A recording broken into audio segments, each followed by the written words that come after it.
And at the same time, I was starting to get emails like, hey, do you want to come teach in Brazil? And I'd be like, well, fuck yeah, I want to go teach in Brazil. Oh, but I have a job. Like, let's see. And so I basically used all my PTO, all my sick leave within the first 6 months of the job. I don't know what PTO is. It's paid time off. Okay, thanks. Things we don't know nothing about in this world. Thank you. Yeah, we don't know about that anymore. I haven't got PTO since 2009 or whatever. Oh my God, I wish I could get PTO. Oh, can I just take a PTO day? A sick day where I still get paid? That's so cool. That's crazy, right? Yeah. So then honestly, I tried to have both lives where I was like traveling for pole dancing on the weekends and then, not being able to come in, jet lag, trying to work 60 hours. It was insane. So I ended up just completely losing my mind, having a mental breakdown at work, crying, screaming, and like ending up in one of those like 72-hour holds at Kaiser when they're like. Were there like, was it like walls? Like, was it like, I mean, it's kind of like a nice jail. Did they take your shoelaces? They give you issued clothing. And they basically, try to treat you really nice because this is what happens, like mental breakdown from corporate America. This happens to people is when people snap, they fucking lose it. And that's pretty much what happened. It was like, wow. I was trying to juggle 15 things at the same time. Right. And I couldn't. And I just burst into tears, started cursing. I threw like a miniature stapler towards my boss. And it was like, I just completely lost like it. One of the little guys. Okay, not the super little ones, but more like a medium one. Okay, but not the heavy one. Right. And it was just more of a reaction. Not that I was really trying to hurt him, But that's what happens when you just lose it. When you don't have enough sleep, you're overworking, and you're working on a project that does not feed you passionately. Right. It didn't speak to me. I was just a slave to this, Didn't you have to go to Alaska or something? And there was like polar bears around? Yeah, we had to do like literally 48 hours of polar bear training for. So sick. Which sounds cool when you're talking about like polar bears, the type of polar bears we are, but no, not those kind of polar bears, like real polar bears. And I was like, I don't want to go to Alaska. Like, I want to go to someplace warm. Like, why can't you put me on this project or that project? Like, you're going to send me to Alaska? Like, not that interested. Right. And so, like, all these things, like, none of it was feeding me. Right. It was just a paycheck and it was just a security blanket. And I think that's why I ended up just like losing it. And so what happens in corporate America when you have a mental breakdown, I know nothing, is they pay you to go get help. So I was issued anger management and stress management, and I had to go to Kaiser 10 hours a week to do these therapy classes, and they gave me the maximum, which is 6 weeks paid time off because of a medical condition. Wow. Okay. So I was like, okay, Nadia, you take the 6 weeks because clearly you need them. Yeah. And I did all the stress management, anger management, blah, blah, blah. Those 6 weeks finished. Okay. And I was like, okay, here's that Monday. I'm going to get up, took a shower, get dressed, drive to work. And I saw the parking lot and I started getting like a panic, like a panic attack or some shit. And I was like, I'm just going to drive home and I'm going to try again tomorrow. Yeah. And I didn't go to work. I did the same thing on Tuesday, Wednesday, Thursday. Panic attack in the parking lot. Got ready, drive, look at the parking lot, say, I can't do it. Friday, I was like, bitch, you ain't going back. Okay. And that was it. Okay. So then I was like, okay, I need all the pole gigs that I could get because I don't have a job anymore. Right. And so I'm going to say yes to everything. And so that was, I want to say that was early 2012. So since early 2012, I've been a 100% fully funded pole dancer, amazing. That's my only income. Yeah. And so you have won competitions all over the world as doubles with Mina Mordesai, now mechanic, and as yourself. Can you just name a few? I think the one that really gave me something and sent me off to my first European tour where I actually made money was California Pole Dance Championship 2012. Right. And that was a big one. I think because I had placed second in 2010 and 2011, so many people were just rooting for me and they wanted it so bad. And that year was well, I was there year. In person for it. It was actually really incredible. I'm going to see if I can pull a clip for that one for the good old YouTube channel. Yeah, you can hear my voice in the background during certain yelling moments. Yeah, it was a really incredible moment. It was, yeah, for it was, you. And for all of us, quite honestly, you changed a lot of people's lives that night. I think, sure. Like, honestly, that was the piece where I was like, I am down to die on stage. I don't care if I lose my teeth. I don't care what happens. This is mine. I am taking it and I'm putting everything that I've ever had into this, because I just left an engineering career.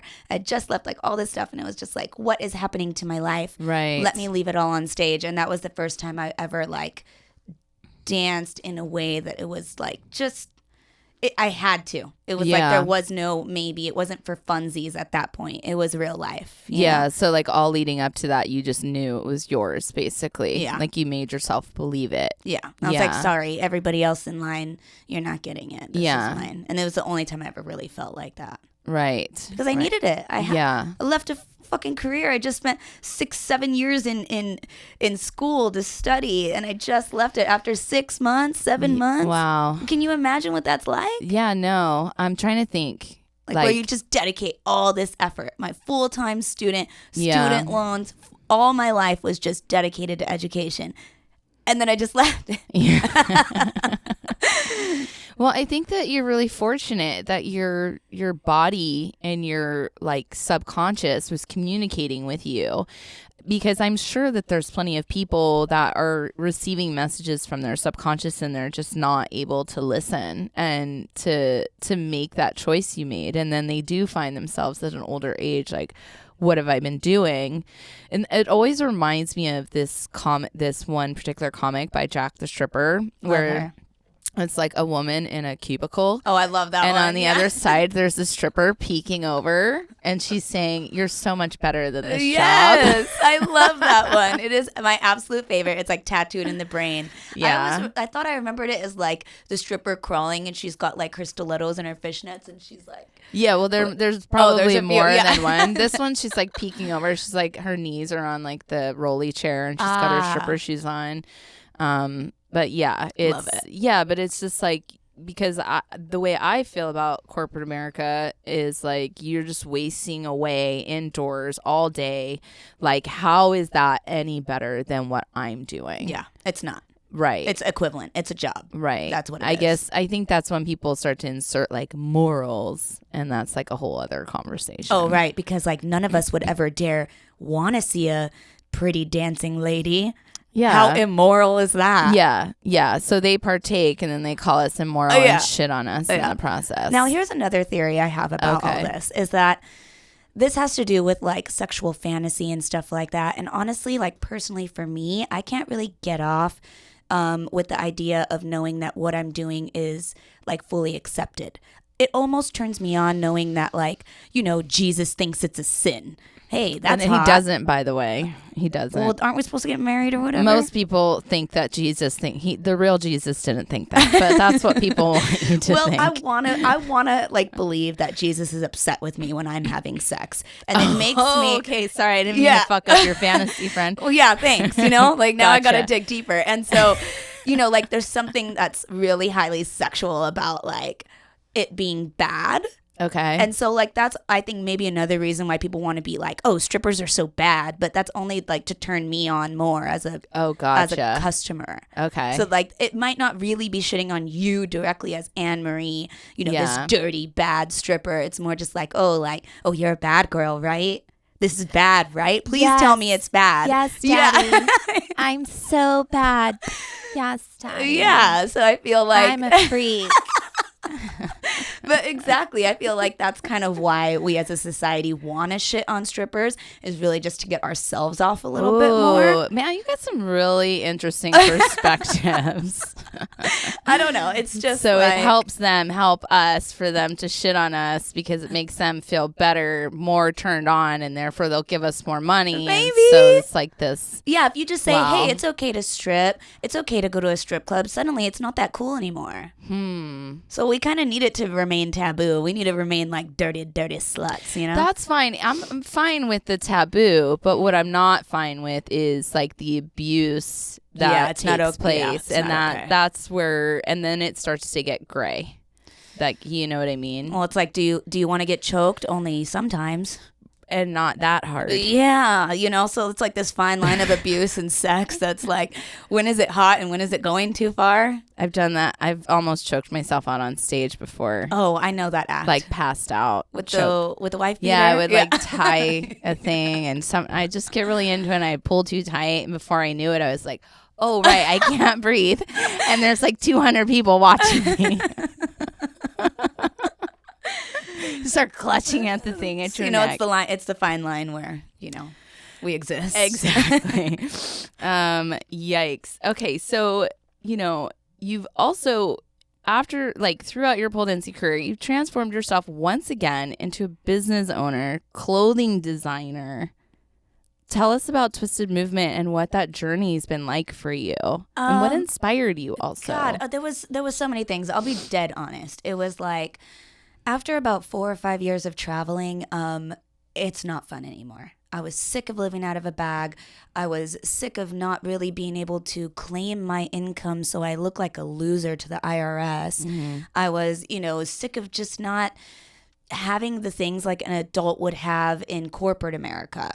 And because it would take so much more for me to do that. And I was like making money, but not enough to have great medical insurance, and not enough to have a 401k, and not enough to do, all the things that I could have had at that age. And so I started getting aggravated. And every time I would say like, fuck, I got to leave somewhere, I was getting stressed out. I wasn't like leave home, you mean? Yeah, I wasn't enjoying my traveling life anymore. And what sucks was that I still love traveling, just not as much and as heavy and heavily reliant, on it. Let's explain to people who don't know what it's like to travel as an instructing pole dancer. So you're staying in other people's houses. Very rarely do you get put up in hotels. Only events or camps, right? Because everyone's trying to save money. You are beholden to like whatever the culture and the food is there. Yeah. So your diet is constantly changing. And we have to fly under the radar because there's nothing that supports us in our work, because society is still like, it's really difficult to get the right paperwork for every country, and it's very expensive. Right. It's nerve-wracking as shit. And then when you're traveling with 8-inch heels, you're always worried that you're going to get searched and they're going to think that you're doing all kinds of illegal shit. So that, even for me, even if I was traveling for fun or whatever with my heels, I was always stressed out because they will always have the wrong idea because they're uneducated.